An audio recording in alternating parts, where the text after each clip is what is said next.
95वीं कक्षा योग दर्शन के तृतीय पाठ विभूति पाठ का 17वां सूत्र चल रहा है।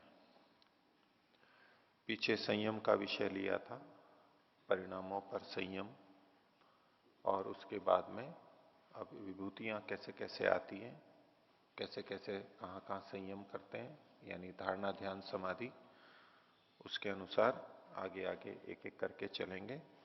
तो 17वें सूत्र में इन्होंने बताया था कि शब्द, अर्थ और प्रत्यय। शब्द जो बोला और सुना जाता है, अर्थ वो वस्तु जिसके बारे में वो शब्द होता है, जिसका नाम होता है, और प्रत्यय यानी हमारी बुद्धि में जो ज्ञान होता है वह। इन तीनों में एक दूसरे का आरोपण करने से, अध्यास करने से एक संकर हो जाता है, मिश्रण हो जाता है, जबकि तीनों अलग अलग हैं। तो इनके प्रविभाग में संयम करने से, प्रकर्ष रूप से अलग अलग तीनों को स्वीकार करते हुए उस पर संयम करने से सब प्राणियों के भाषा का, बोली का ज्ञान हो जाता है, वो समझ में आने लगती है। ये बात सूत्र में कही गई। और भाष्य के अंदर इन्होंने शब्द और उससे जुड़ी हुई बातों को, वर्ण, पद, इसको लेकर के इन्होंने खोला है, उसको विस्तार दिया है कि आखिर ये प्रक्रिया चलती कैसे है। हम इतना बोलते हैं, इतना सुनते हैं, भाषा का प्रयोग करते हैं, इतनी भाषाएं हैं, वहां ये प्रक्रिया चलती कैसे, उसको विस्तार से खोलते हुए इन्होंने कुछ बातें बताई। और जो आगे है वो आज देखेंगे। पिछले पाठ में से किन्हीं को कुछ पूछना हो तो पूछ सकते हैं कुछ। आचार्य जी, सूत्र संख्या 16। परिणामत्र संयमात अतीत अनागत ज्ञानम बोला है। तो यदि तीनों परिणामों में यदि हम संयम करेंगे तो अतीत और अनागत का ज्ञान हमें हो सकता है। उस वस्तु का, उस वस्तु का, जिस वस्तु के परिणामों में संयम करेंगे उसके तीनों कालों का ज्ञान हो जाएगा। हाँ जी। यदि मान लीजिए किसी व्यक्ति विशेष पर हमने संयम किए हैं, हाँ, तो इसमें दो प्रश्न है कि क्या उसका अतीत अनागत का कहने का मतलब अतीत से, इससे पिछले जन्म को, और अनागत से आने वाला जन्म को, और दूसरी प्रश्न ये है कि अतीत अनागत का क्या, आगे वो क्या करने वाला है, वो चीज हमें किस प्रकार हम। देखिए, जिस वस्तु पर संयम किया है, तीन परिणामों का संयम किया है, उसी वस्तु का ज्ञान होगा। और वो वस्तु जब बनी है और जब समाप्त हुई है उसी के बीच में रहेगी बस। परिणमन किस में होगा? कार्य द्रव्य में। परिणाम जो इन्होंने पीछे बताया, धर्म परिणाम, लक्षण परिणाम, अवस्था परिणाम, ये हम कहां देखते हैं? अनित्य पदार्थ में, कार्य द्रव्यों में देखते हैं। तो इसको भी केवल यहां तक सीमित रखिए। अब आपके प्रश्न पे आता हूं कि किसी व्यक्ति का, अब व्यक्ति का मतलब हम किसे व्यक्ति देख रहे हैं?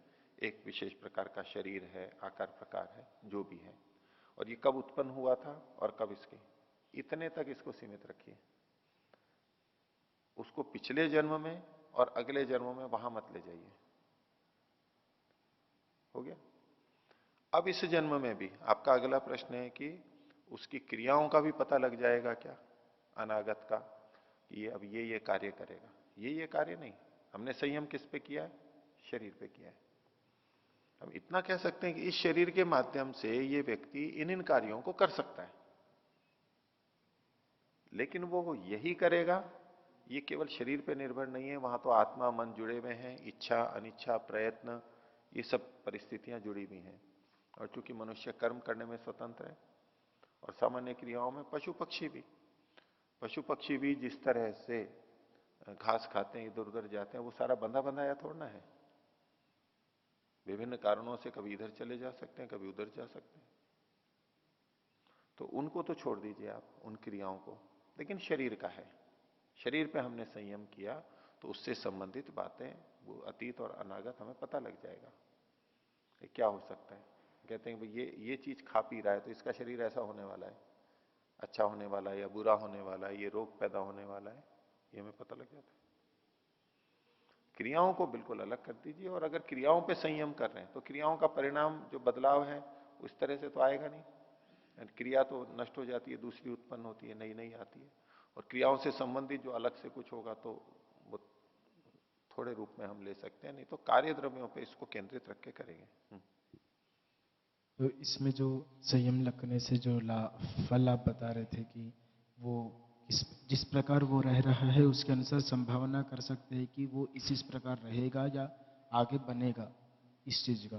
तो ये तो वैसे भी सामान्य रूप से भी देखा जाता है, जैसे वैद्य होते हैं या जो सामान्य रूप से इन चीजों को जानने वाले होते हैं वो भी उसको वैसे भी जानते हैं, विशेष क्यों, सामान्य व्यक्ति भी जानता है, थोड़ा थोड़ा थोड़ा थोड़ा जानता है, उतना जानेगा वो।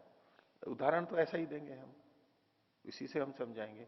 वो सूक्ष्म चीजों को जान लेता है, अधिक को जान लेता है, ये उसकी विशेषता होगी, यही चमत्कार है। हम कहें सिद्धि को कि कोई व्यक्ति रस्सी पे चल लेता है, सब तो नहीं चल पाते, उसने अभ्यास किया चल लेते हैं, तो बोले इसमें क्या, चल तो सभी व्यक्ति लेते हैं, वे चल तो लेते हैं लेकिन रस्सी पे तो नहीं चल पाते, ऊंची रस्सी पे तो नहीं चल पाते।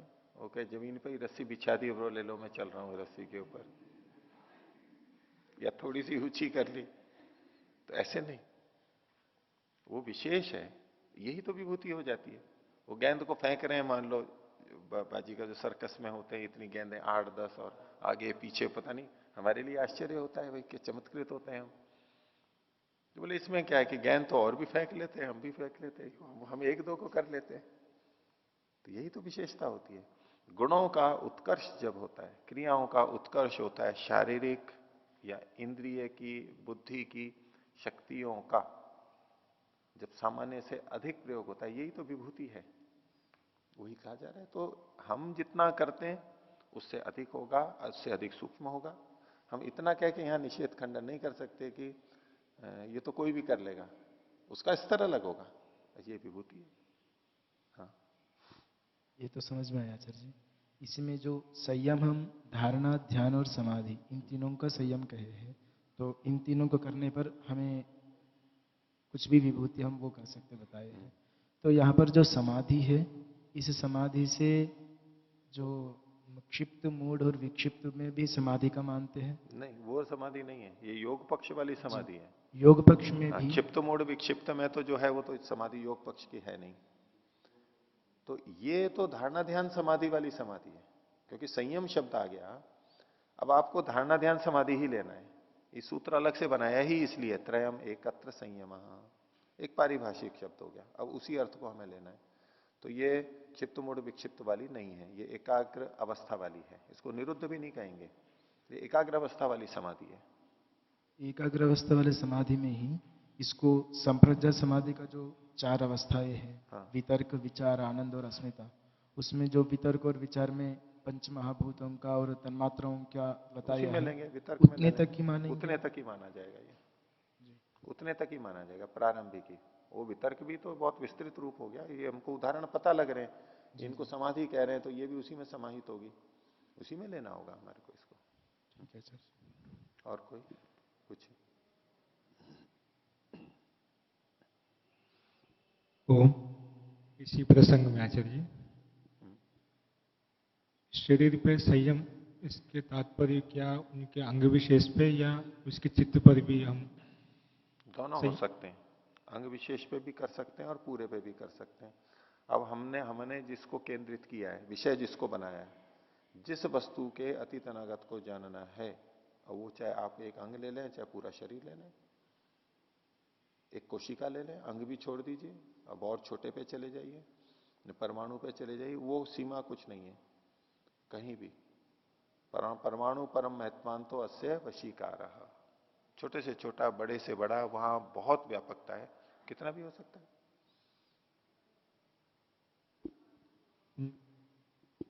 वो उनके चित्त पर संयम करने से जब तक वो मन में कुछ निश्चय नहीं किया, वो तो अनागत में है, उसको कैसे जान पाएगा वो? इसकी आपकी आवाज साफ नहीं आ रही है, थोड़ा सा दूर रख करके बोलिए।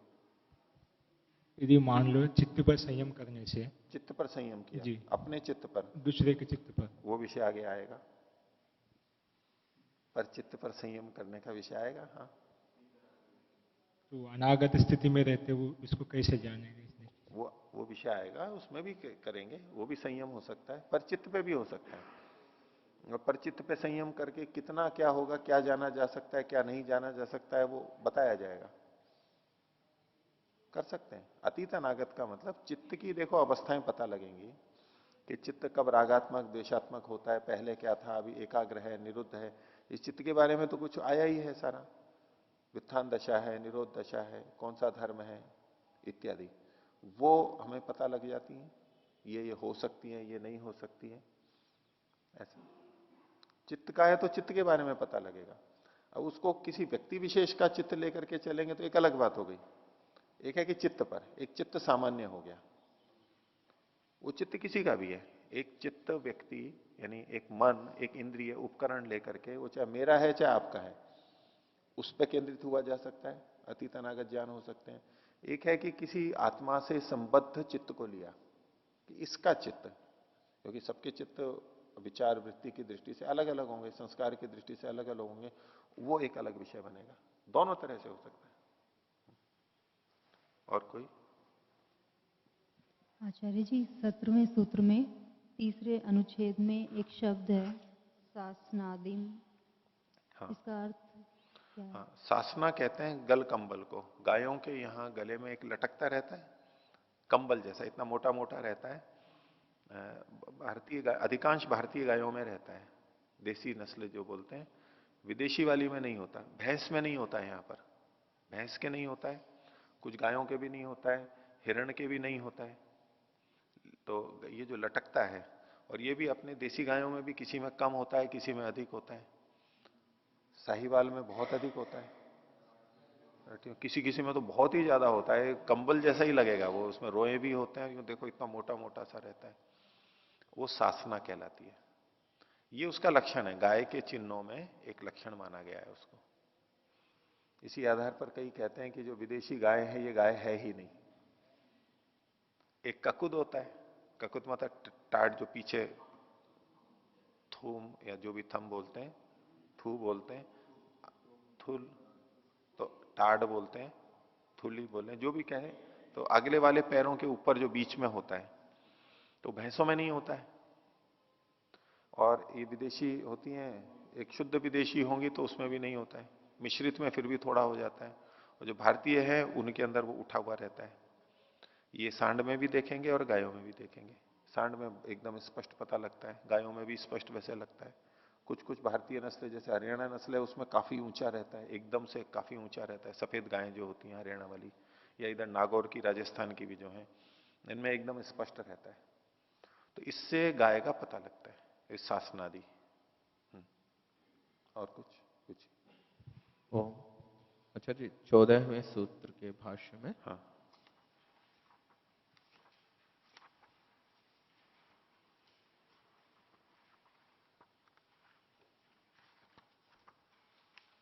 जी, 14वें सूत्र के भाष्य दूसरे अनुच्छेद की अंतिम पंक्ति को लेकर मेरा प्रश्न जी। है। तद अनागत एव समानांतरो भवति वर्तमानस्य इति।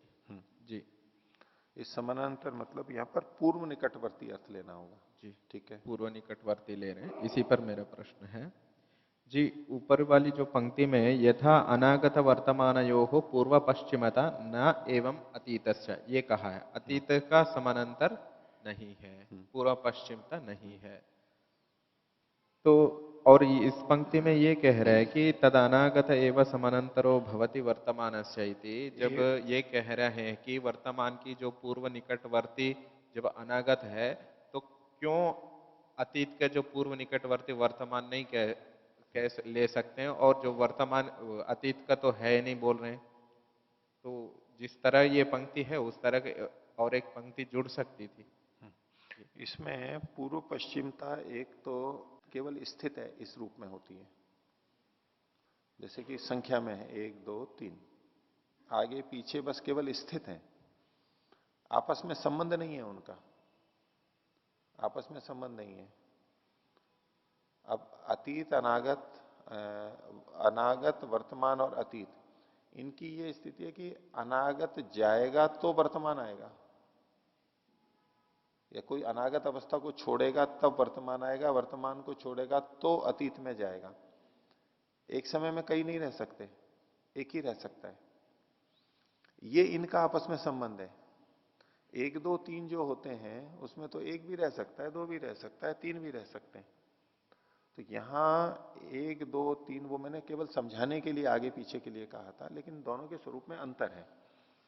तो आपस में जुड़ा हुआपन होना किस रूप में, तो वर्तमान और अतीत का इतना तो संबंध है, इतना तो संबंध है, लेकिन अतीत के बाद में कुछ होता नहीं है, बस अतीत तो गया, इसलिए वो उसको नहीं जोड़ रहे हैं। इतना ही मात्र अर्थ लेना पड़ेगा। अगर आप केवल पूर्ववर्तीता की दृष्टि से कह रहे हैं तो आपका तर्क ठीक है कि अतीत से का पूर्व निकटवर्ती वर्तमान है, तो उस दृष्टि से उसको भी अतीत का समानांतर वर्तमान को कहा जा सकता था, लेकिन वो इन्होंने नहीं कहा है। अतीत तो गया जो गया। क्योंकि ये तर्क का बीज इन्होंने अंतिम पंक्ति से ठीक है, वो उतना उसमें शिथिलता मान करके चल सकते हैं, उनका अभिप्राय जो है। हाँ बोलिए। इसमें जो इस अनुच्छेद में जो तीसरी पंक्ति है, इसमें भी तो कह तो दिए वर्तमान से अनंतरा अतीता का। वर्तमान से अनंतरा अतीता। हाँ ठीक है, वर्तमान के समानांतर अतीत होते ही हैं, लेकिन अतीत का समानांतर वर्तमान नहीं होता है। वो तो प्रश्न था। हाँ वो तो प्रश्न ही था, उन्होंने पूछा था कि अतीत हाँ। के समानांतर वर्तमान होते या नहीं होते। अतीत के समानांतर वर्तमान होते हैं नहीं होते हैं। हाँ, न भवंती करके जो प्रश्न आया था, न भवती नहीं होता है, ठीक है। तो उसमें किस लिए इस बात को रखना था कि देखो इसको उस संदर्भ में देखिए, अगर आपने तीन चीजें रख रखी हैं, ये अनागत वर्तमान और अतीत, केवल यहीं पर ही आप देख रहे हैं, तब तो वही प्रश्न रहेगा जो आप पूछ रहे हैं। कहना जो शक्ति नंदन जी भी लगभग वही बात पूछ रहे थे। इसको इस संदर्भ में आप देखिए कि अतीत आगे चल करके वर्तमान में नहीं आता कभी भी। अतीत वर्तमान में नहीं आता, वहां क्रम नहीं मान रहे हैं उसको। अतीत तो गया जो गया, अनागत से वर्तमान और वर्तमान से अतीत होता है, बस आपस में संबंध होते हुए एक के बाद एक होते हैं, इतना ही है। अतीत को हम फिर कहने लगे कि वापस वर्तमान आएगा, यानी अतीत को ही हम अनागत मान लें। कोई धर्म चला गया, आप व्युत्थान और निरोध धर्म दो को देख लीजिए। अब कोई कहने लगे व्युत्थान गया और निरोध आया, व्युत्थान वर्तमान से अतीत में चला गया और निरोध अनागत से वर्तमान में आ गया। अब निरोध वर्तमान में है और व्युत्थान अतीत में है। अब निरोध के बाद में फिर क्या आएगा, व्युत्थान ही आएगा। तो ये जो व्युत्थान अतीत में है, इसी को हम अनागत मान लें, भाई वही तो आने वाला है। ये तो दो ही तो चीजें हैं। तो निरोध वर्तमान में है और व्युत्थान अतीत में है, ऐसा कहने की बजाय हम यूं क्यों नहीं कह देते कि व्युत्थान अब अनागत अवस्था में है, क्योंकि आगे तो व्युत्थान ही आने वाला है। निरोध के बाद में तो व्युत्थान ही आने वाला है, तो व्युत्थान को हम अनागत क्यों नहीं कह देते हैं। तो उसका ये निषेध चाहते हैं कि ये जो अतीत वाला व्युत्थान है वो तो अतीत ही हो गया, वो आने वाला नहीं है। अब जो व्युत्थान आएगा वो तो नए सिरे से आएगा, उस जैसा हो सकता है लेकिन वो नए सिरे से आएगा। नहीं तो तीन कहने की आवश्यकता ही नहीं थी यहां पर। आप चाहे उसको जो व्युत्थान गया, आप उसको चाहे अतीत कह लो चाहे अनागत कह लो, क्या अंतर है दोनों में। यदि वही व्युत्थान फिर से आने वाला है तो उसको आप अतीत कह लो चाहे अनागत कह लो, दोनों में क्या अंतर है। अप्रकट रूप तो दोनों ही अवस्थाओं में है, तो उसको आप क्या कहेंगे, अतीत कहेंगे अनागत कहेंगे। तो दोनों कह सकते हैं, ऐसा कोई बोले बोले नहीं, अतीत है वो तो अतीत है, अतीत से वर्तमान नहीं आएगा, इस बात पे जोर देना चाहते हैं। हम ऐसा सोचते हैं कि हमारे देखो बार बार वही अवस्था आ गई, बार बार एकाग्रावस्था आ गई, उसमें प्रसन्न होते हैं, और चंचलता आ गई या कुछ विकार आ गए तो उसमें दुखी होते हैं कि फिर वही आ गई, फिर वही आ गई, फिर वही आ गई। यही तो मानसिकता रहती है। क्या सोचते रहते हैं साधक लोग, यही तो सोचते हैं ना, फिर से गुस्सा आ गया, फिर से लोभ आ गया, फिर से काम आ गया, फिर से द्वेष आ गया, फिर से राग आ गया। ये पीछा ही नहीं छोड़ रहा है। जैसे एक कोई मच्छर या कोई पीछा नहीं छोड़ता है, ऐसे ये आ गया और ये पीछा नहीं छोड़ रहा है मेरा। वही वही वही वही वही वही आ रहा है, ऐसी ही मानसिकता बनी रहती है। तो ये स्पष्ट करना चाह रहे हैं कि इसको वही मत मानो, जो गया हम चाहें तो लाएं, नहीं तो नहीं लाएं, रोक सकते हैं कभी भी। जो गया तो वो तो गया, अतीत का समानांतर अनागत नहीं होगा, अतीत तो अतीत हो गया। हम हर दिन जैसे नया लिख सकते हैं, हर दिन नया उगता है, हर दिन नया काम कर सकते हैं। पीछा जो गया गया बीत गया जो भी था, उसको लेकर के फिर दुखी होने की बात नहीं है। आएगा ही नहीं, वो तो जा चुका है, नया आएगा उस जैसा। हेयम दुखम अनागतम, और उसको हमें रोकना है। गलत स्थिति है, रोकना है, और वैसी अच्छी स्थिति है तो हमें बनानी है फिर। और अच्छे अर्थों में क्या करते हैं हम कि भाई वो एकाग्र अवस्था थी, वो तो चली गई बस, अब तो आ नहीं रही है, वो ही वापस आनी चाहिए, भी मन बना रहता है वही वापस आए। तो उस जैसी वापस आए ये हमें स्पष्टता होनी चाहिए, नहीं तो वही घुला मिला रहेगा। कहां चली गई उसी को ढूंढते रहते हैं मन के अंदर। ध्यान में बैठ गए कि वो एकाग्र अवस्था कहां चली गई, फिर से आए, वो तो मिलेगी नहीं। हमें इन प्रक्रियाओं का पता है तो कि नहीं, ये तो नई बनानी है हमारे को। वो तो थी जो आ गई, अनुभूति देके चली गई, अब तो है नहीं वो। जैसे वो बनाई थी वैसे अब फिर बना लेंगे हम, और नए सिरे से। नहीं तो वो ढूंढता रहता है, जैसे कि चाबी खो गई है तो भाई कहाँ गई चाबी, उसको ढूंढने में लगे हुए। ऐसे ही वो मेरी चित्त की अवस्था, एकाग्र अवस्था, शांत अवस्था कहाँ चली गई, अब चित्त में ही ढूंढ रहे हैं उसको। वो ऐसी चीज थोड़ना है जो कि ये तो क्रिया है, आई और चली गई, व्यापार है, आया चला गया, क्षणिक है। तो अतीत का समानांतर नहीं होता, इसको व्यवहारिक रूप से वहां हम ऐसे समझ सकते हैं। क्यों इतना जोर दे रहे हैं, तो ये तो बात उनको भी समझ में थी ना, यूं कह देते। और कम से कम अतीत का समानांतर वर्तमान को तो कह ही सकते थे। जैसे वर्तमान का समानांतर इन्होंने अनागत को कह दिया, ऐसा कहने में इनको क्या दिक्कत थी, क्यों नहीं कह सकते थे? लेकिन नहीं कहा इन्होंने। उसके पीछे गया जो गया उसको छोड़ना ही नहीं है, छूना ही नहीं है उसको, गया नए सिरे से फिर होगा। ठीक है जी, मैं ये प्रश्न जो बना था इस कारण से, क्योंकि समानांतर हम पीछे का भी ले रहे थे, आगे भी पूर्व निकटवर्ती भी ले रहे, उत्तर निकटवर्ती भी ले रहे थे। वो बाद की अंतिम पंक्ति के आधार पर केवल ले रहे हैं, वहां हमारे पास कोई उपाय नहीं है। पूर्व निकटवर्ती मानने के अलावा कोई अर्थ निकलता ही नहीं है उस शब्द से, जी संगत ही नहीं होगा। बाकी सब जगह उत्तरवर्ती, उत्तर निकटवर्ती ही है, पूर्व निकटवर्ती नहीं है। जी और इसको हम इस रूप में भी देख सकते हैं, समानांतर मतलब बिल्कुल सम्यक रूप से अनंतर है, बीच में कुछ नहीं है व्यवधान। इस रूप में हम देखेंगे तो आप इस वाक्य को कह सकते हैं कि अनागत का समानांतर वर्तमान है, इसका मतलब निकट पूर्ववर्ती है, केवल इतना। अतीत अतीत का समानांतर वर्तमान है, अतीत का समानांतर वर्तमान है, ये कहना चाहिए। यही तो आप, हाँ, ये कहना चाहिए जैसे वर्तमान का समानांतर अनागत है, ऐसे अतीत का समानांतर वर्तमान है, ये कथन होना चाहिए। होना चाहिए। इस मेरी बात पूरी हो, ये कहना चाहिए, ऐसा हमें समझते हैं, ऐसा होना चाहिए। तो बस उसी को केवल है कि कोई ऐसा ना सोच ले, निकट पूर्ववर्ती तो वो है, कोई बात नहीं है, लेकिन समानांतर शब्द से निकट पूर्ववर्ती और निकट उत्तरवर्ती, और वो क्रम है कि वो बदल करके यहां आएगा, वो अर्थ नहीं लेना है। अब यहां हम कोई दूसरा अर्थ नहीं कर सकते, ये करना ही होगा, निकट पूर्ववर्ती ही अर्थ करना होगा यहां पर। और दूसरी जगह चूंकि निषेध किया है, इसलिए अतीत के साथ में हम इसको नहीं जोड़ेंगे। और उसकी व्यवहारिक उपयोगिता तो जैसो जो मेरे को समझ में आई वो मैंने आपके सामने रखी, इतनी ही समझ में आई है। बोलिए। क्योंकि ऊपर जो अतीत का समानांतर नहीं है, एक स्पष्ट वाक्य मिलता है। स्पष्ट वाक्य मिलने से एक समानांतर शब्द को, ठीक है आपने व्याख्या की, इसके अलावा और कोई अर्थ नहीं ले सकते हैं कि अनागत एव वर्तमान से समानांतर, पूर्व निकटवर्ती ही लेना उचित है।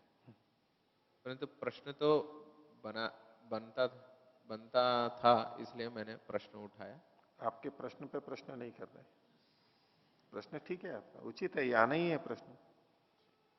पर उसका आप इन्हीं शब्दों में, वाक्यों में उत्तर चाहेंगे इसी शैली में, तो वो सीधे सीधे उत्तर नहीं मिलने वाला है। यहाँ पर ढूंढ लीजिए कोई, मेरे को तो मिला नहीं।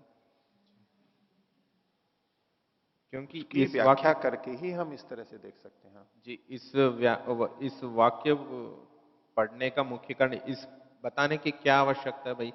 तदनागत एव समानांतर वर्तमानस्य इति, ये कहने का जो मूल तात्पर्य मुझे ये समझ में नहीं है कि भाई अतीत को मत समझना, जैसे आप पहले व्याख्या कर। उसमें आप एक संशोधन कर सकते हैं जी। कोई लिपि दोष हो गया होगा तो अनागत की जगह पे अतीत कर लीजिए,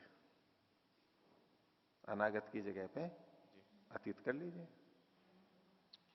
तत्र तद तद अतीत एव समनंतरो भवति वर्तमानस्य। अब तो पश्चात निकटवर्ती ही अर्थ आएगा। ठीक है, मैंने कोष्टक में अतीत भी लिख रखा है कि अगर हम निकट पश्चातवर्ती ये ही अर्थ लेंगे जैसा कि ऊपर सब जगह लेते आ रहे हैं, तो यहां पर अनागत शब्द ठीक नहीं है, यहां अतीत शब्द आना चाहिए। ठीक है, वो लेके कर लीजिए। नहीं, ये मुख्य तात्पर्य कहना क्या चाह रहा है, ये मुझे कुछ ऐसी बात है जो मैं समझ नहीं पा रहा हूं मुख्य रूप से। इस वाक्य जो एवकार जो है लगा है ना, वो अतीत को ना समझे समानांतर। हाँ, उसका उसका उत्तर यूं अब कि वर्तमान का समानांतर अतीत कोई ना समझे, ये अतीत ही समानांतर है। यदि आप अतीत शब्द लाते हैं तो, और अनागत करते हैं तो ठीक है। अनागत एव तद अनागत एव समानांतरो भवति वर्तमानस्य। वर्तमान के बाद में क्या आता है? वर्तमान के बाद क्या आता है? अतीत, उस धर्म का। लेकिन वर्तमान के आगे एक और कोई अनागत बैठा हुआ है ना, जो उसके बाद आएगा दूसरे धर्म का। तो वर्तमान के बाद में कौन आएगा? अनागत आएगा, भिन्न धर्म का। उसी धर्म को देखेंगे तो वर्तमान के बाद में अतीत आएगा उसी धर्म का। अब भिन्न धर्म की दृष्टि से देखिए, वर्तमान के बाद में क्या आएगा? आज वर्तमान का दिन है, आज का दिन है, जो भी दिन है आज। इसके बाद में कौन सा दिन आएगा? वो अनागत है या अतीत है? इसका समानांतर कौन सा है? अतीत है या अनागत है? इसका समानांतर, वर्तमान का समानांतर क्या है?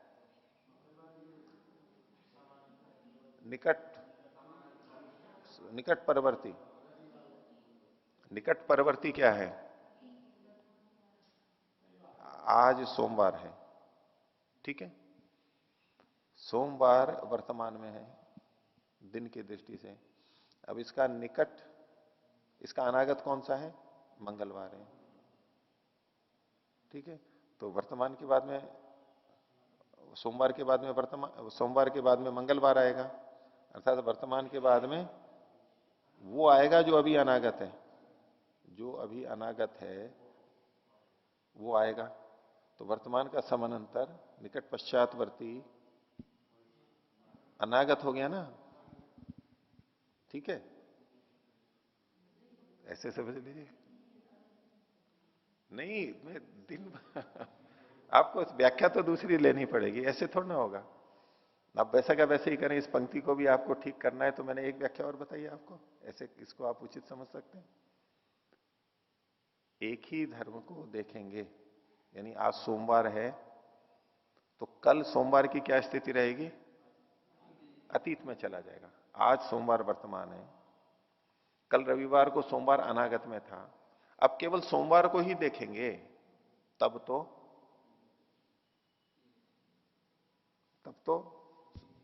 पहले वाला हो गया। अब मंगलवार को ले लीजिए, सोमवार को छोड़ के मंगलवार को ले लिया आप। आज सोमवार है, सोमवार के बाद क्या आएगा? मंगलवार आएगा। सोमवार की जगह लिख लीजिए वर्तमान और मंगलवार की जगह लिख लीजिए अनागत। सोमवार वर्तमान धर्म में है, मंगलवार अनागत में है, तो वर्तमान के समानांतर बाद में कौन आएगा?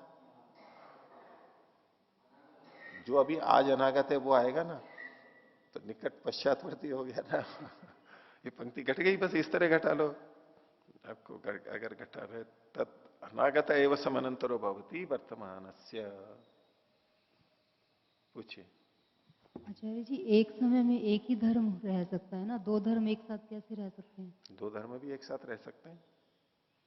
चित्त में यदि व्युत्थान का चल रहा है, व्युत्थान दशा चल रही है, अभी वर्तमान में है, नहीं, वो उस जब धर्म में तो नहीं होगा, लेकिन एक वस्तु में कई धर्म वर्तमान में रह सकते हैं।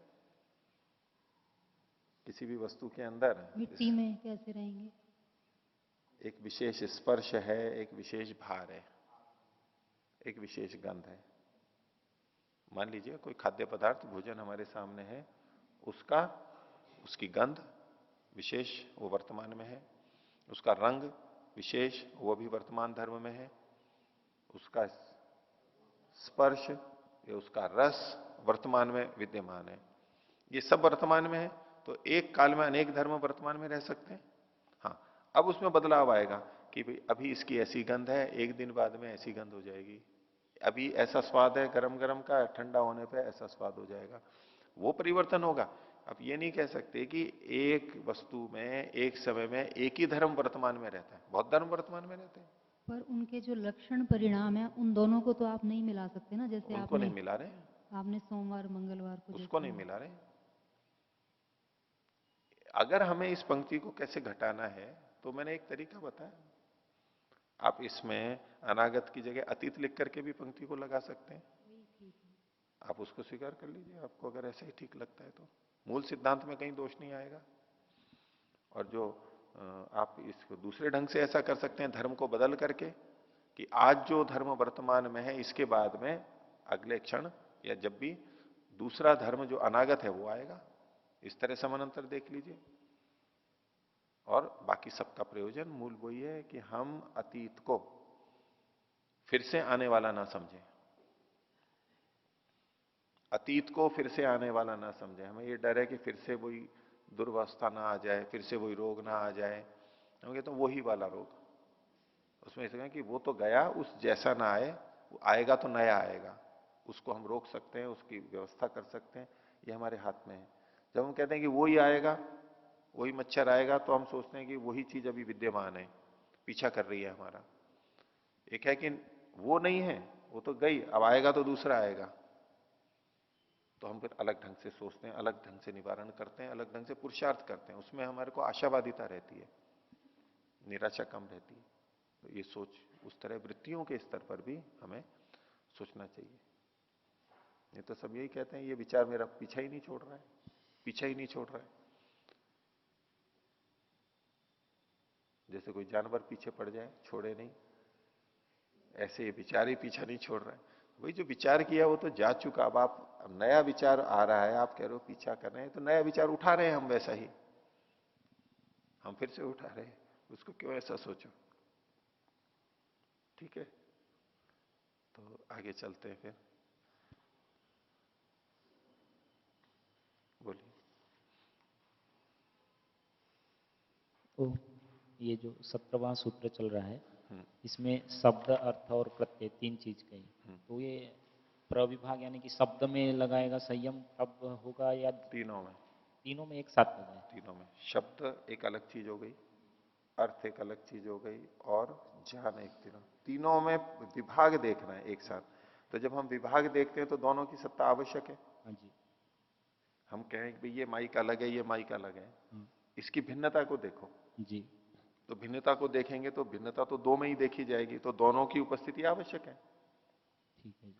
या तीन की में भिन्नता देख रहे हैं तो तीनों की उपस्थिति को वो एक साथ देखेगा, या दोनों के जोड़ को। क्योंकि शब्द और अर्थ अलग अलग है, अर्थ और प्रत्यय अलग अलग है, शब्द और प्रत्यय अलग अलग है। तीन जोड़ बनेंगे जी। तीन संबंध बन सकते हैं ना। जी जी। तो उनमें उन पे एक एक संबंध पे यूं यूं दो दो को लेकर के भी देख सकते हैं, तीन को भी देख सकते हैं, तीनों में भेद देखेगा। ठीक है जी, धन्यवाद। तो आगे चलते हैं। योग दर्शन का तीसरा पाद विभूतिपाद और उसका 17वां सूत्र। शब्द की चर्चा है, उसके साथ साथ समझाने के लिए इन्होंने वर्णों के बारे में बताया था। और वाणी वर्ण पे ही अर्थवती होती है। वाणी वर्ण को ही बोलती है, वाणी शब्द को या वाक्य को नहीं बोलती। ये एक इन्होंने सिद्धांत स्पष्ट किया। प्रतीति हमें होती है कि वाणी शब्द को या वाक्य को बोल रही है, वाणी तो एक एक वर्ण को बोल रही है, उसका विषय इतना ही है। और श्रोत्र का विषय भी, कान का विषय भी वर्ण ही है। जैसा वर्ण निकला, नाद हुआ, एक एक वर्ण को वो ले रही है, श्रोत्र ले रहे हैं। शब्द और वाक्य उसका विषय नहीं है। अभी शब्द और वाक्य कहां होते हैं? ये अंदर जाकर के होते हैं। वो कैसे होते हैं, वो कुछ प्रक्रिया और आगे बताएंगे। ये भिन्नता बताई जा रही है। हम जो अध्यास करते हैं उसमें शब्द, अर्थ और ज्ञान में जब हमें भेद करना है तो शब्द है क्या, ये भी तो हमें समझना होगा। उसके बिना उसमें क्या संयम करेंगे? अब हम इसको मुंह से निकलने में ही शब्द समझ रहे हैं तो यहां क्या संयम करेंगे? ये तो शुरू में ही भ्रांति हो गई। ये शब्द है ही नहीं यहां पर। ये तो लोक व्यवहार है कि मुख से ये शब्द निकला, आपके मुख से ये वाक्य निकला, व्यवहार के लिए है। लेकिन जहां हम संयम करेंगे वहां तो तत्वतः ही देखना होगा। तो कहां देखेंगे? अंदर देखेंगे। उस प्रक्रिया को और आगे बता रहे हैं। पद के बारे में आगे बता रहे हैं। तो तत् एतेषाम, एतेषाम मतलब एतेषाम वर्णानाम, इन वर्णों का, अर्थ संकेते न अवच्छिन्ना नाम, वर्णों का मतलब अनेक वर्ण मिले हुए हैं और अर्थ संकेत उन अनेक वर्णों के साथ में जुड़ा हुआ है। तो एतेषाम वर्णनाम अर्थ संकेतेन अवच्छिन्नानाम, अर्थ के संकेत से जो युक्त है। अवच्छिन्न का मतलब है युक्त है, अर्थ संकेत से जो युक्त है। और उपसंहृत ध्वनि क्रमाणाम, जिनकी ध्वनि का क्रम उपसंग्रहित हो गया है, समाप्त हो गया है। उन वर्णों का एक संकेत भी है, इस अर्थ को वो कहता है। और उनका जो क्रम है, एक एक वर्ण बोला गया, वो उपसंग्रहित भी हो गया है, यानी समाप्त हो गया है। उसके बाद में यह एको बुद्धि निर्भास, जो एक के रूप में बुद्धि में निर्भास होता है, बुद्धि में जो ज्ञान होता है, तत्पदम, उसे पद कहते हैं। अनेक वर्णों के मिलने से, अनेक वर्णों का एक समूह, उसके साथ अर्थ का संकेत बना हुआ है कि गौ इसको कहेंगे, राम इसको कहेंगे, या वृक्ष इसको कहेंगे, वो जुड़ा हुआ है। उनके एक एक के आने पे, क्रम के आने पर, उन वर्णों के चले जाने पर जो एक बुद्धि में भास होता है, उसे पद कहते हैं। यानी पद को अंदर बुद्धि में देख रहे हैं। व्याकरण में उसके लिए फिर शब्द आ जाते हैं पद स्फोट। बाहर के वाले पद को भी पद मानते हैं, उसको मान करके तो अंदर का एक पद का स्फोट, प्रकटीकरण होता है, वो पूरा शब्द अंदर बुद्धि में बनेगा। यह एको बुद्धि निर्भास तत्पदम। और वो पद कैसा है? वाचकम वाच्यस्य संकेत्यते, वाच्यस्य वाचकम संवेद्यते। वाच्य का यानी जिसको कहा जा रहा है, कहने योग्य है, और वाचक मतलब कहने वाला। वाच्य का वाचक संकेत्यते, संकेतित किया जाता है कि इस वाच्य का ये वाचक है। इस व्यक्ति को आगे से मनोज कहेंगे, इस व्यक्ति को आगे से राधे श्याम कहेंगे, संकेत किया जाता है अर्थ के साथ। यानी वो बस व्यक्ति तो हो गया वाच्य, और उसका नाम है वो हो गया वाचक। वो संकेत्यते, संकेतित किया जाता है, तब उसके साथ में जुड़ता है, वो संकेत हो जाता है। आगे तद एकम पदम, ये जो एक पद है, जो बुद्धि निर्ग्राह्य है, वो एक पद। तद एकम पदम एक बुद्धि विषयम, एक ही ज्ञान का विषय बनता है। वो कुल मिलाकर के एक ही ज्ञान होता है उससे। वर्णों के स्तर पे देखेंगे तो हमें अलग अलग ज्ञान होते हैं। अलग अलग वर्ण उच्चरित हो रहे हैं, उनका क्रम अलग है, काल अलग है, श्रोत्रेंद्रिय से ग्रहण भी अलग अलग समय में हो रहे हैं, इसलिए वो अलग अलग हैं। उनकी एक एक बुद्धि अलग अलग बनेगी अगर हम वर्ण की दृष्टि से देखेंगे तो। गौ शब्द जब बोला तो उसमें तीन वर्ण आएंगे, गकार, ओकार और विसर्जनीय। इन तीनों की अलग अलग बुद्धि बनेगी, अलग अलग ज्ञान बनेगा। ये गकार है, ये ओकार है, ये विसर्ग है, क्योंकि वहां वर्ण की बुद्धि बन रही है। लेकिन ये जो पद की बुद्धि बनेगी, जो एकाकार है, वो एक ही बुद्धि है, बस दो नहीं है, वहां भेद नहीं है। ये जिस शब्द की बात कर रहे हैं अंदर की, वो एक ही है, वो दो नहीं है, तीन नहीं है, भेद नहीं करेंगे वहां पर। इसलिए इन्होंने कहा तद एकम पदम, वो एक पद एक बुद्धि विषयम, एक बुद्धि का, एक ज्ञान का विषय बनता है पूरा का पूरा। एक प्रयत्न क्षिप्तम, और अंदर जो वो शब्द हमें पता लगा है वो एक ही प्रयत्न से उसका बोध होता है। उच्चारण की दृष्टि से अगर हम पद को देखेंगे तो वहां तो अनेक प्रयत्न के बाद में वो शब्द बना है, क्योंकि हर वर्ण का प्रयत्न अलग अलग है। जैसा वर्णोच्चारण शिक्षा में बताया गया, एक ही प्रयत्न से नहीं निकला है वो, एक प्रयत्न से तो एक वर्ण निकला है। जितने वर्ण हैं उतने प्रयत्न हुए हैं वहां पर। तो वाणी के स्तर पर और श्रोत्र के स्तर पर तो अलग अलग प्रयत्न बनेंगे, पर ये जो बुद्धि निर्ग्राह्य पद है वो एक ही प्रयत्न से गृहित हो रहा है, ये कहना चाह रहे हैं। वहां एकत्व है, एक ही विषय बन रहा है, एक बुद्धि का विषय बन रहा है और एक ही प्रयत्न से वो आ रहा है। तद एकम पदम एक बुद्धि विषयम एक प्रयत्न क्षिप्तम। अभागम, वो भाग से रहित है, उसके आप टुकड़े नहीं कर सकते। भार वाले पद के हम टुकड़े कर देते हैं, व्याकरण में कर देते हैं हम।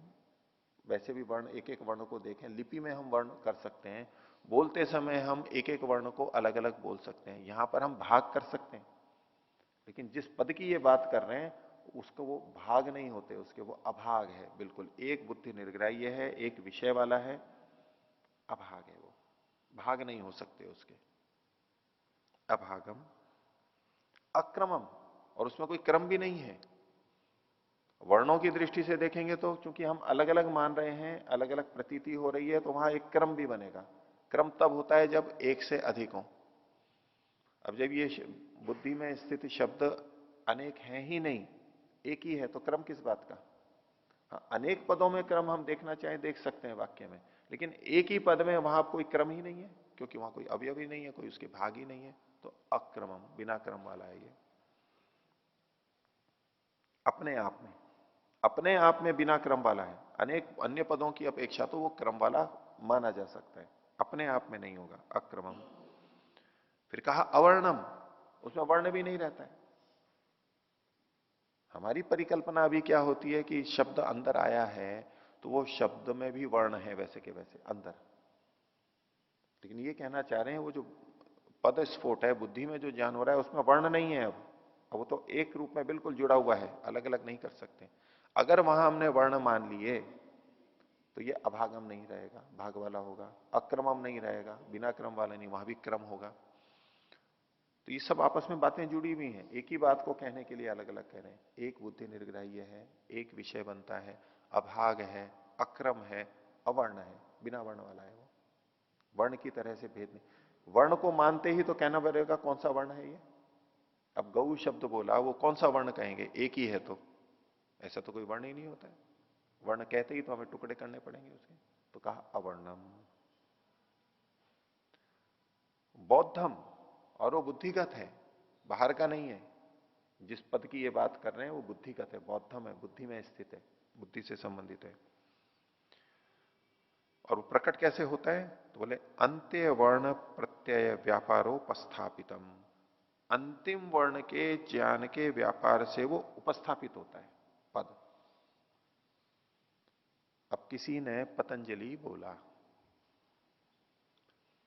प्रथम दृष्टिया एक एक वर्ण बोला, एक एक वर्ण हमारे कान में गया, तो बुद्धि में भी एक एक वर्ण ही गया है। पहले बुद्धि ने पकार को समझा, फिर अकार को समझा, ऐसे करते करते बुद्धि में भी एक एक वर्ण का ज्ञान हो रहा है, उसका निषेध नहीं कर रहे हैं। लेकिन ये जो पद बना है ये कैसे बना? तो अंत्य वर्ण के आने पर अब फिर एक नया पद पूरा बनेगा। इसलिए इन्होंने कहा अंत्य वर्ण प्रत्यय व्यापार उपस्थापितम, अंतिम वर्ण के प्रत्यय यानी ज्ञान, बात अंदर की ही चल रही है बुद्धि की।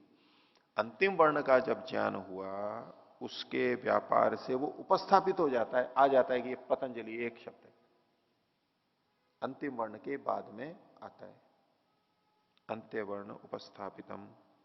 और परत्र प्रतिपादयिषया वर्ण ही एवं अभिधीयमान श्रूयमाण श्रोत्री भी। और दूसरे में, परत्र मतलब दूसरी जगह पे यानी दूसरे व्यक्ति में, प्रतिपादयिषया प्रतिपादित करने की इच्छा से, दूसरे को बताने की इच्छा से। इसको यूं समझिए कि एक पद हमारे अंदर उत्पन्न हो गया, बुद्धिगत इन्होंने जो कहा, अब वो अंदर ही तो नहीं रहेगा, उस पद के अनुसार हम फिर बोलते भी हैं। तो तो बोलते हैं तो फिर वर्ण आ जाते हैं। वर्ण के रूप में हमने सुना था और एक पद निर्मित हुआ था, उस पद को जब हम बोलेंगे तो फिर वर्ण आएंगे ही, वर्ण का व्यापार होगा ही। तो परत्र प्रतिपिपादयिशया वर्ण ही एवं अभिधीय मानी, जब दूसरे को बताना चाहते हैं तो इसी पद को हम फिर वर्णों में ही बोलेंगे। सुना था तब भी वर्णों में सुना था, बोलेंगे तब भी वर्णों में ही बोलेंगे, लेकिन बीच में जो जहां पद की स्थिति है वो वर्ण से रहित है। आगे पीछे वर्ण है उसके, लेकिन अंदर वर्ण से रहित है। तो परत्र प्रतिपिपादयिशया वर्ण ही एवं अभिधीय मानी श्रूयमाणश्च श्रोत्र भी, और श्रोता भी जब उसको सुनेगा तो सुनते समय तो वर्ण ही रहेगा वहां पर, फिर अंदर जाके उसमें फिर एक पद एकाकार बन जाएगा वर्ण रहित, लेकिन सुनना बोलना तो वर्णों से ही होगा। तो श्रूयमाणश्च श्रोत्र भी अनादि वाग व्यवहार वासनानुविद्धया लोक बुद्धिया सिद्धवत संप्रतिपत्या प्रतीयते। तो अनादि काल से जो वाग व्यवहार चल रहा है, अर्थात अनादि का मतलब है प्रवाह से अनादि, यह हमें ज्ञात नहीं है इतना पहले से ये भाषा चल रही है, इस शब्द का ये अर्थ कब से चल रहा है पता ही नहीं हमें, बहुत पुराने हो जाते हैं। तो अनादि काल से जो वाग व्यवहार है, वाणी का व्यवहार चल रहा है, उसकी वासना से अनुविद, वासना यानी संस्कार, पहले व्यवहार चल रहा है, हम बचपन से सुन रहे हैं, उसकी वाग व्यवहार का जो संस्कार हमारे अंदर पड़ गया है उससे अनुविद्ध रहता हुआ लोक बुद्धिया, लोक बुद्धि से यानी व्यवहार बुद्धि से, लौकिक रूप से जो हम देखते हैं उससे सिद्धवत संप्रतिपत्या, एक सिद्ध बना हुआ एकत्र रूप में ये इस तरह से प्रकट होता हुआ ज्ञान से प्रतीयते प्रतीत होता है। जब हम बोलते हैं, जिन्होंने भाषा को समझा है या व्याकरण को समझा है वो तो एक एक वर्ण की दृष्टि से कह देते हैं, लेकिन सामान्य व्यक्ति तो उसको एक ही समझता है, एक शब्द आया है बस, वो वर्णों को नहीं देखता। और जो जानते हैं वो भी ध्यान देंगे तो एक एक वर्ण को समझेंगे, नहीं तो प्रथम दृष्टिया क्या होता है, बस शब्द आ रहा है सीधा सीधा, बना बनाया, सिद्धवत बना बनाया, एक शब्द आ रहा है, हमें ये प्रतीति होती है। प्रक्रिया बताई दी है, एक एक वर्ण बोला जाएगा, एक एक वर्ण सुना जाएगा, अंदर एक रूप में आएगा, पर हमें प्रतीति क्या होती है, एक पद बना बनाया आ रहा है, जैसे उसने बोला और पूरा का पूरा पद आया और पूरा पूरा बोध हो गया। लोक बुद्धि से, लोक बुद्धि मतलब एक सामान्य बुद्धि से, विद्वानों की बुद्धि नहीं, लोक बुद्धि से देखेंगे तो हमें सिद्धवत प्रतीत होगा। और ध्यान देंगे, भाषा को जो जानते हैं, व्याकरण को जानते हैं, तो वो कहेंगे कि हाँ ये अलग अलग है, लेकिन व्यवहार में वो भी अलग अलग पकड़ नहीं पाते हैं। रोक करके कहें कि इस शब्द में, पतंजलि शब्द में क्या क्या वर्ण है तो वो बता देंगे, लेकिन जब सीधा पतंजलि आ रहा है तब सारे वर्ण यूं, और भाषा में जैसे कोई बोलता जा रहा है वाक्य, मैं जैसे अभी बोल रहा हूं उसमें सब एक एक वर्ण का ध्यान कर सकते हैं, भले ही वर्णों को जानते हो। आप जब बोलते हैं तो मैं नहीं कर सकता। सामान्य स्थिति में लोक बुद्धि से तो हम पूरा पूरा इकट्ठा शब्द लेते हुए चलते हैं, वहीं पर ही बोध होता रहता है अपना, जबकि प्रक्रिया एक एक वर्ण की चल रही है। तो लोक बुद्धिया सिद्धवत संप्रतिपत्या, सिद्ध के समान ज्ञान से वो प्रतीत होता है, एक ही जैसा प्रतीत होता है।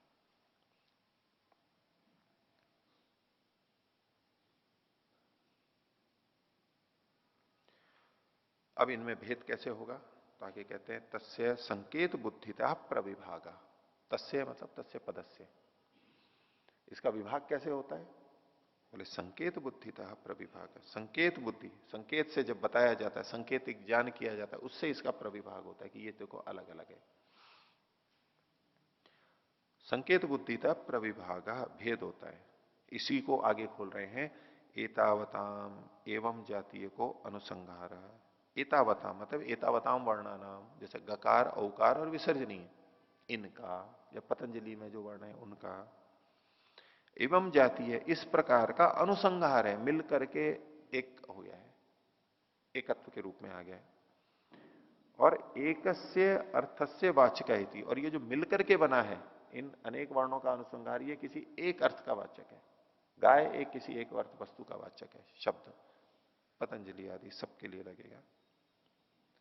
आगे संकेत क्या करता है, तो क्या संकेतस्तु पद पदार्थयो इतरेतर अध्यास रूप स्मृत्यात्मको यो अयम शब्द सोयम अर्थो यो अर्थ सो शब्द इति। जो हम संकेत करते हैं, एक भाषा का शब्द का सिखाते हैं, सीखते हैं, ये सब जो करते हैं उसमें संकेत अस्तु पद पदार्थयो हो इतरेतर अध्यास रूप। पद यानी वो शब्द और पदार्थ उस पद का अर्थ वस्तु, इन दोनों का इतरेतर अध्यास रूप है, परस्पर घुला मिला और स्मृत्यात्मक। ये जो घुलमेल होता है वो किस रूप में? स्मृति के रूप में होता है। स्मृति के स्तर पर कि यो अयम शब्द, जो ये शब्द है, यो अयम अर्थ है, जैसे वही अर्थ है। जैसे ही हमने गाय शब्द सुना तो गाय शब्द के सुनते ही गाय का एक चित्र हमारे अंदर आ जाता है, उसका स्वरूप आ जाता है, वो अंदर ही आ जाता है। तो वहां पर वो शब्द और अर्थ मिले हुए रहते हैं। बाहर तो किसी को भी कहेंगे तो पता लगेगा हाँ ये शब्द है और ये अर्थ है, बोले पता है हमारे को, ये तो शब्द है। गाय तो बोले गाय शब्द है, बोले इससे दूध निकाल लो, बोले इससे शब्द से थोड़ा निकलेगा दूध, बोले पता है। लेकिन बुद्धि के स्तर पर ये शब्द और उस शब्द से जो हमने अर्थ जाना है, संकेत बुद्धि से जो जाना था, अंदर शब्द और उसका अर्थ वो एकदम घुला मिला आता है, उसको अलग देखना है। ये तो शब्द, ये पद है और इसका ये अर्थ है, अलग अलग है। और ये जो पद और अर्थ हमको घुले मिले मिलते हैं, ये स्मृत्यात्मक होते हैं, क्योंकि हमें पहले से पता है कि ये शब्द है और इस शब्द का अर्थ ये है। गाय को हमने देख रखा है और गो शब्द को भी जानते हैं, और दोनों की ही स्मृति आ रही है। जब किसी ने गो शब्द बोला, गो शब्द अंदर गया, और गो शब्द अंदर जाकर के अंदर जो गो शब्द बना, उसके साथ साथ गो का अर्थ भी आया, वो स्मृति तो आई है, वो स्मृति वृत्ति ही तो है। तो अंदर जो घुला मिलापन होता है वो स्मृत्यात्मक होता है, स्मृति रूप में होता है। कैसे? यो यम शब्द है सो यम अर्थ है, जो ये शब्द है यही तो अर्थ है इसका, ऐसा अंदर प्रतीत होता है। दूसरा यो अर्थ है, जो ये अर्थ है स शब्द इति, वह शब्द है। आगे एवं इतरेतर अध्यास रूप संकेतो भवति, जो शब्दार्थ वाच्य वाचक संबंध होता है, संकेत होता है, ये आपस में इतरेतर अध्यास रूप होता है, घुला मिला होता है। एक को दूसरे में झांकने लगते हैं, दूसरे में एक को झांकने लगते हैं। एवं एते शब्दार्थ प्रत्यय इतरेतर अध्यासात संकीर्णा गौरीति शब्दों गौरीति अर्थो गौरीति ज्ञानम। तो इस प्रकार ये शब्द अर्थ और ज्ञान इतरेतर के अध्यास से संकीर्ण होते हैं कि गौरीति शब्द, गौ ये शब्द है, गौ ये अर्थ है और गौ ये ज्ञान है। तीनों ही उसमें, गौ क्या है? शब्द है। गौ क्या है? अर्थ है। गौ क्या है? ज्ञान है। तीनों घुले मिले रहते हैं। यह एशाम प्रविभागज्ञ स सर्वविद, जो इनके प्रविभाग को जानने वाला है, यानी संयम पूर्वक जो कर रहा है, स सर्वविद, वो सबको जान लेता है, इन सब शब्दों को जान लेता है, भाषाओं को जान लेता है। सर्वविद का मतलब इस भाषा और इससे संबंधित सर्वभूत रुत ज्ञानम, तो इस सर्वविद हो जाता है। तो आगे और ये शब्द के ही और अर्थों के वाक्य रचना की को है, भाषागत जो प्रयोग है उसकी विवेचना कर रहे हैं स्पष्टता के लिए। सर्वपदेषु चास्ति वाक्य शक्ति ही, क्या सिद्धांत दिया कि सभी पदों में वाक्य की शक्ति होती है। हम सामान्य रूप से क्या कहते हैं कि शब्द यानी पद की बात है, यहां पर पद सर्वपदेषु ही लिखा है, पद ही है। पद और वाक्य में हम भेद देखते हैं, पद अलग होता है और वाक्य अलग होता है। पद वाक्य में होते हैं, लेकिन पद और वाक्य को हम एक नहीं मान सकते। तो कह रहे हैं जितने भी पद हैं उनमें वाक्य की शक्ति होती है, एक ही पद में। एक तो वाक्य की शक्ति होती है वाक्य में कि पूरा वाक्य है, पूरा वाक्य बना हुआ है, तब तो उसमें वाक्य की शक्ति होगी ही। लेकिन ये क्या कह रहे हैं, जितने भी पद हैं उन पदों में वाक्य की शक्ति भी विद्यमान है। सर्वपदेषु चास्ति वाक्य शक्ति। कैसे? तो उसके लिए उदाहरण दिया, वृक्ष इति उक्ते, जब हम एक शब्द बोलते हैं वृक्ष, वृक्ष, अब है तो ये एक ही पद, अनेक वर्णों का समूह है और एक पद है, लेकिन इसके साथ साथ बोले अस्ति इति गम्यते, अस्ति उसके साथ साथ आ जाता है। तो जब कोई कहता है वृक्ष, इसका मतलब है वृक्ष है, अस्ति तो आ ही जाएगा। हम कुछ और बोलना चाहते हैं तो कह सकते हैं, कुछ क्रिया जोड़नी हो हमारे को, वृक्ष गिर रहा है, वृक्ष खड़ा है, वृक्ष लहलहा रहा है, वो क्रिया हम कुछ भी जोड़ सकते हैं। लेकिन अगर केवल शब्द बोला है तो अस्ति तो फिर भी आएगा। तो अस्ति आते ही तो वृक्ष अस्ति, ये एक पूरा वाक्य हो गया, एक तिंग वाक्य। एक तिंग एक क्रियावाची शब्द आ गया तो वाक्य पूरा हो जाता है भाषा की दृष्टि से। लेकिन केवल बिना क्रिया के शब्द होता है तो उसको कहते हैं कि वाक्य नहीं है। लेकिन एक शब्द भी जो कि जिसमें क्रिया अभी हमने जोड़ी नहीं है उच्चारण की दृष्टि से, उसमें भी वाक्य की शक्ति निहित है, छुपी भी है उसके अंदर, और हम जान भी लेते हैं, व्यवहार में भी देखते हैं। हम जब वो कहें कि आम, किसी की तरफ इशारा किया, बच्चों ने देखा बगीचा है, बोला अमरूद, तो क्या मतलब है? देख अमरूद है वहां पर, है और वो सब जुड़ जाता है ना, एक शब्द बोला है। कुत्ता, छोटे बच्चे भी बोलते हैं कि भाई ये देखो कुत्ता, चिड़िया, वो एक शब्द भी पूरे वाक्य को बोलता है। अर्थ की शक्ति, वाक्यार्थ की शक्ति उसमें निहित है, छुपी भी है। तो अस्ति ये अध्याहार हो जाता है, समझ लिया जाता है। आगे, न सत्ताम पदार्थो व्यभिचरेति। क्यों इसमें अस्ति की शक्ति वाक्यार्थ बोध है, उसके लिए हेतु दिया जा रहा है, कारण बताया जा रहा है कि न पदार्थ है, पद का जो अर्थ है, न सत्ताम व्यभिचरित, सत्ता का व्यभिचार तो करता ही नहीं है वो। कोई भी अर्थ हो उसकी सत्ता तो है ही ना। जैसे गाय कहा तो गाय की सत्ता तो है ना वहां पर। तो अस्ति कहते हुए हम क्या कहना चाहते हैं? अस धातु मान लो आप भू अर्थ में लेंगे और भू का अर्थ भी क्या लेंगे? सत्ता ही तो है, भू सत्ता या असभू भी। तो अस्ति भू धातु से बना, भू सत्ता को बता रहा है। तो वृक्ष अस्ति, क्यों अस्ति आ जाता है? क्योंकि वो उस वस्तु, कोई भी अर्थ यानी पदार्थ वस्तु अपनी सत्ता का व्यभिचार ही नहीं करता है। ऐसा आप कोई भी बता नहीं सकते कि हम कहें कि ये नाम तो ले लें वस्तु, लेकिन कहें ये है नहीं, यहां पर है नहीं, तो फिर तो वहां वास्तव में है ही नहीं। वो है तो सत्ता तो आई गई उसके साथ, विद्यमान है तो सत्ता तो रहेगी ही, इसलिए अस्ति तो सब जगह आ जाएगा। क्री भू अस को जैसा व्याकरण में कहा जाता है, इनका अध्याहार तो कहीं भी हो जाएगा। भू और अस तो एक ही बात हो गए। क्री को ठीक है, आपको ऐसा है तो करो थी, और जो भी क्रिया है हम जोड़ सकते हैं। तो कहा न सत्ताम पदार्थों व्यभिचरित, ये पिछले वाक्य का हेतु के रूप में प्रस्तुत है। पदार्थ कभी भी सत्ता का व्यभिचार नहीं करता, एक बात। दूसरा कहा तथा न ही असाधना क्रिया अस्ति थी, कोई भी क्रिया है तो बिना साधनों के होती ही नहीं है। अभी पीछे इन्होंने वृक्ष शब्द दिया था, ये तो नाम शब्द था, वाचकता यानी क्रिया नहीं थी। और एक क्रियावाची शब्द आ गया तो पचती, पचती अस्ति, जो भी हम कुछ भी क्रिया लेंगे तो कहा न ही असाधना क्रिया अस्ति, क्रिया है यदि तो उसका कोई ना कोई साधन भी होगा। साधन का मतलब कारक। क्या कोई क्रिया ऐसी है जिसमें कोई कारक नहीं हो? कुछ ना कुछ तो आ ही जाएगा वहां पर, वो भी जुड़ा हुआ है तो वो भी वाक्य बन जाएगा।